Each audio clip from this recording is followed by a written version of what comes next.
Good evening বন্ধুরা।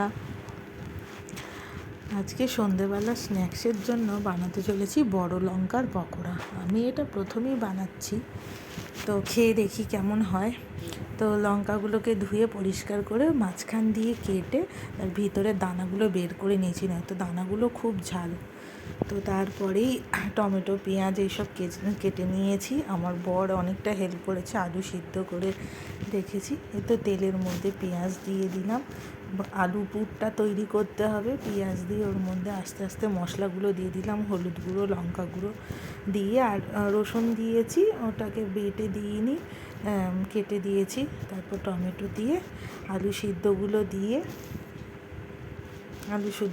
দিয়ে আর পুরটা রেডি করে নিলাম। তারপর ব্যাটারটা বানিয়ে নিলাম বেসনের মধ্যে দিয়েছি কালো জিরে আর গোলমরিচ গুঁড়ো।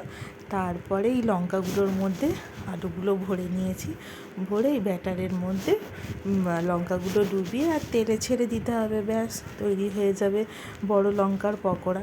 আমি না প্রথমে ব্যাটারটা একটু পাতলা গুলে ফেলেছিলাম, তাই জন্য একটু লঙ্কার কালারটা দেখা যাচ্ছে।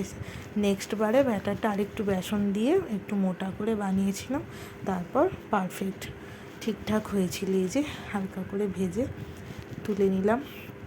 দেখতেও যেমন সুন্দর হয়েছে, খেতেও তেমন সুন্দর হয়েছিল।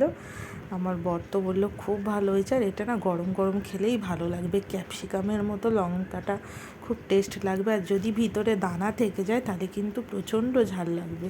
আমাদের বাড়িতে আমরা ঝালটা খেতে পাই না, তাই আমাদের ঝাল লেগেছে। তো কেমন হয়েছে বলবে।